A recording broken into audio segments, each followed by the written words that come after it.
Hey YouTube, what is going on? It's your boy Clay from Team Mega Flare with my opinions on the top 5 decks of this format. And then right before we get to it, I decided to film this through my in my car just because this is the best place with lighting. So enjoy something new, as well as go ahead and like, subscribe, and so you can have a part 2 on the top 5 rogue choices for this current format. So getting on my top 5 choices, I believe starting at number 5, I would honestly put any deck that played Demise, just because they're allowed to play a lot of a lot of floodgate cards, which can essentially stop certain decks from playing the game. Some of those cards are like Master Restrict, Anti-Spell, and so many floodgates like Lose Returns can just stop meta decks at their tracks.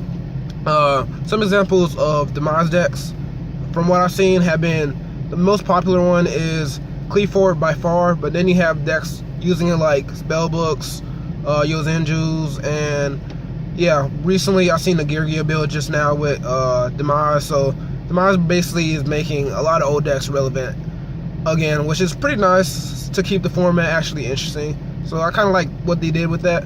But yeah, Demise decks are really dangerous when it comes to just locking you out from playing the game.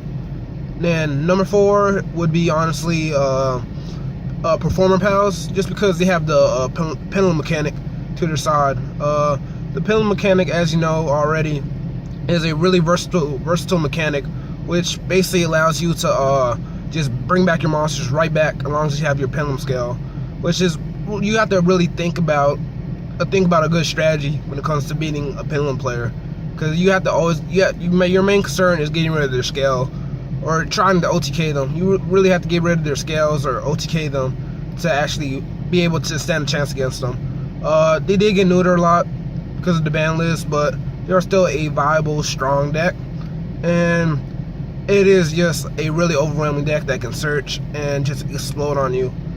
And that is why Performer Pals are number 4 on this list. Number 3, not trying to be biased or anything, but I have Monarchs. Monarchs, as you know, is a really strong lockout deck. Even though they went to the XYZ route, they can still lock you out with cards like Harbinger, and then they have cards like Belgrand as well, which are really problematic cards. And then if you play in the domain build, locking your opponent from an extra deck is still a really strong strategy. So as you know, they are a really strong lockout deck that can essentially create a lot of plays.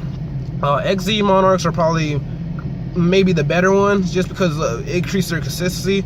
But with the domain build, you can lock out. But the reason I have Monarchs at number 3 is I feel like PK Fire and BA is essentially a better deck, and they're more they have good matchups across the board. They don't have a single bad matchup. They just lose to certain cards. So that's the reason I have Monarchs at number 3, as well as they have some inconsistency issues. And then number 2, as you know, is PK Fire / Burning Abyss. PK is a really explosive deck that has ways to just go into multiple XZs. That actually, I didn't want to be biased on putting PK Fire at 2 just because I played the deck personally, but the deck, from what I've seen and from playing in experience, is really explosive. Dante is always a really good floater card. You have Beatrice, you need Beatrice. So many consistency cards like Speed Droids. You basically playing 4 tour guides. So the deck is really consistent.